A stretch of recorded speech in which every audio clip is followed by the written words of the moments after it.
Olá, graça, paz e alegria.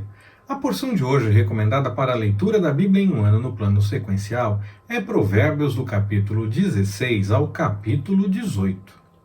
Em Provérbios 16, vemos que o Senhor é soberano e quer abençoar o ser humano tanto com felicidade como com paz. Mas nós precisamos reconhecer esse desejo do Senhor, a vontade dele, viver de acordo com essa vontade, para que possamos experimentar de forma completa a realidade dessa bênção, da felicidade e da paz.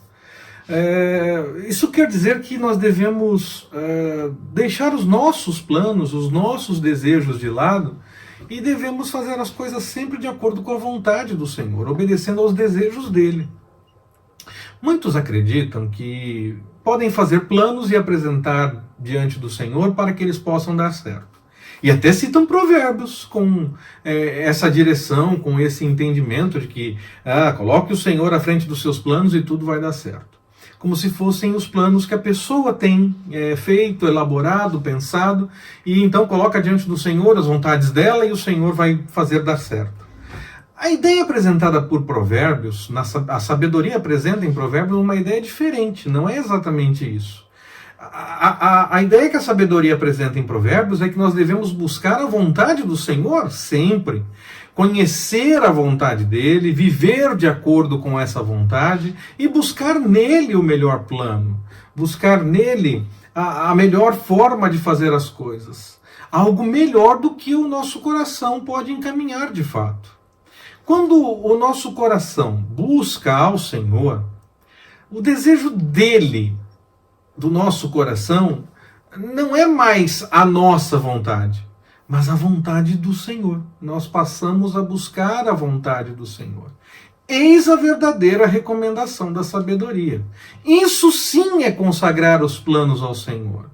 Buscar nele e buscar na sua vontade o que deve ser feito e não querer a nossa vontade sendo executada com base no nosso coração enganoso, que pode nos levar a um caminho errado, querendo que a nossa vontade seja atendida.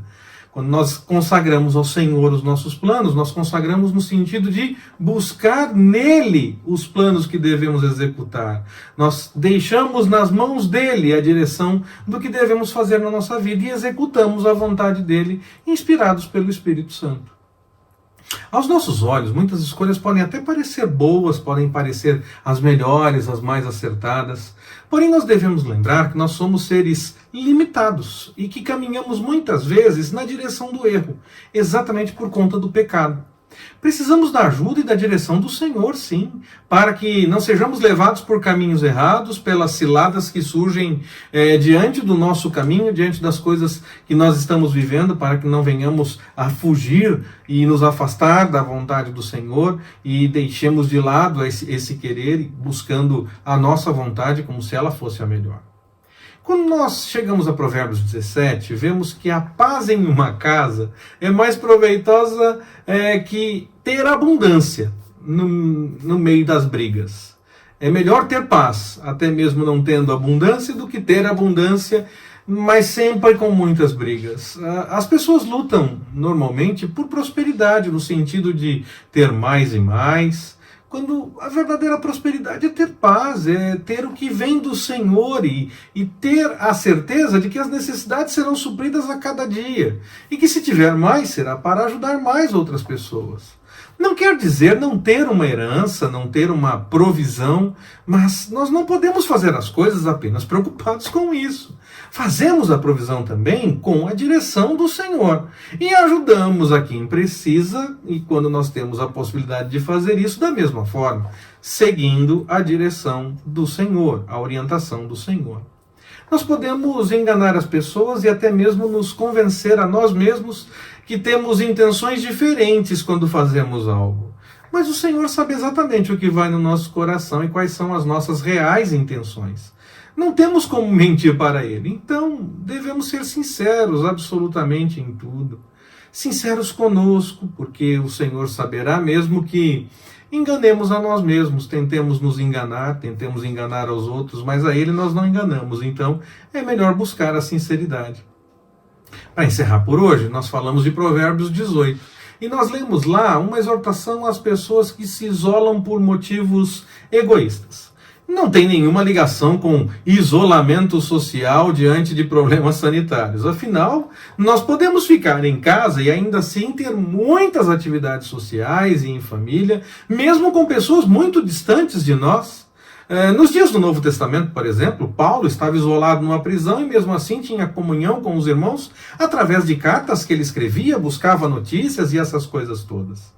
Hoje nós podemos ver a pessoa até mesmo ao vivo, na mesma hora em que estamos conversando e conversar como se estivéssemos ali juntinhos. E ainda assim as pessoas acabam se isolando. E nem é por questão de saúde ou por conta de uma pandemia. É desse isolamento que Provérbios está tratando. Aquele meramente egoísta que não aceita o próximo, que prefere viver sozinho a ter comunhão com os irmãos. É claro que nós podemos passar por momentos em que precisamos sim de privacidade e isso não será egoísmo. O problema é preferirmos esses momentos e buscarmos apenas o nosso espaço, mesmo quando nós estamos no meio das outras pessoas.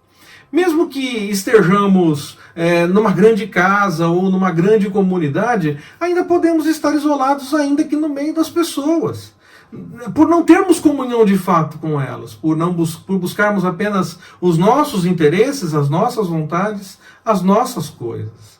É extremamente necessário e urgente que vivamos de fato em união, como corpo de Cristo mesmo, e que sejamos parte da grande família de Deus. Além, é claro, de sermos unidos em nossa casa, deixando de buscar apenas o que é o nosso espaço, as nossas coisas ou os nossos desejos. Compartilhar, ajudar e conviver faz parte da caminhada. Que o Senhor nos abençoe. Forte abraço, até mais, permitindo o Senhor.